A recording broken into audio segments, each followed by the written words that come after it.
India follows a two-pronged approach on the Israel-Palestine conflict. It supports the establishment of a Palestinian state that coexists peacefully with Israel. India also enjoys good diplomatic relations with Israel, established in 1992, and since then, the two countries have developed cooperation in the field of defense, agriculture, technology, and trade.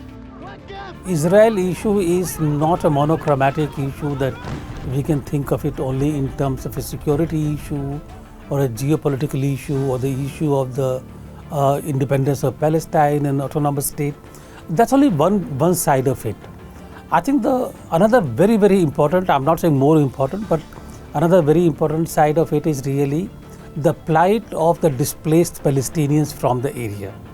And I'm saying that from a personal experience because I've dealt with the issue in the United Nations when I was there from 1988 to 91. My people are dying, a lot of civilians and children, women, old men, mostly they are dying, you know. And we are feeling really helpless.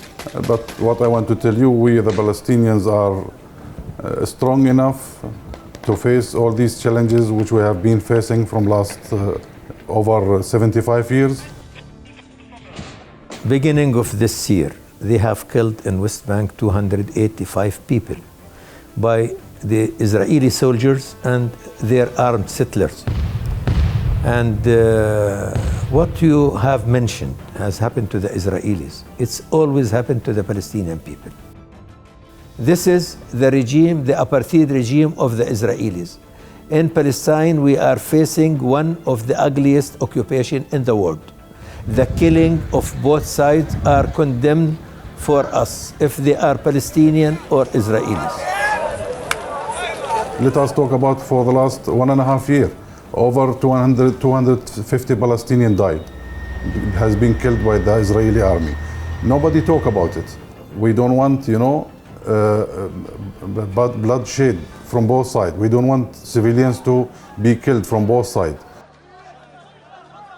If there is no occupation, there is no Hamas, there is no war, there is nothing. As a Palestinian, we went for peace 30 years ago, and we have signed Oslo Agreement and accepted 22% of our right, historical Palestine, right?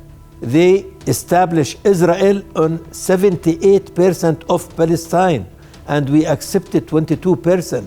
But in general, this war, the war should be condemned anywhere, right?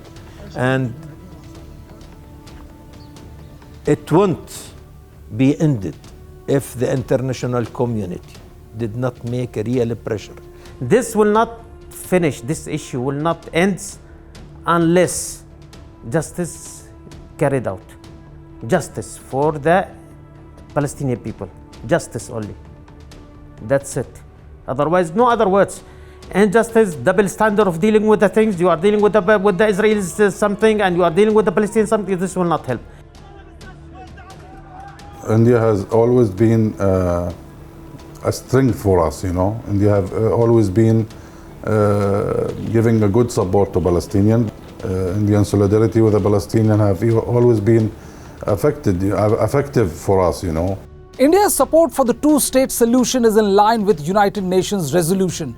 While Prime Minister Narendra Modi was among the first global leaders to condemn the October 7 Hamas attack on Israel, he also spoke with Palestinian President Mahmoud Abbas to convey his condolences over the loss of civilian lives in Gaza City. India has also sent humanitarian aid to Gaza. I hope as a friend of both sides, India could play good role to bring both sides together in negotiation to give the Palestinian a right and to establish the state of Palestine.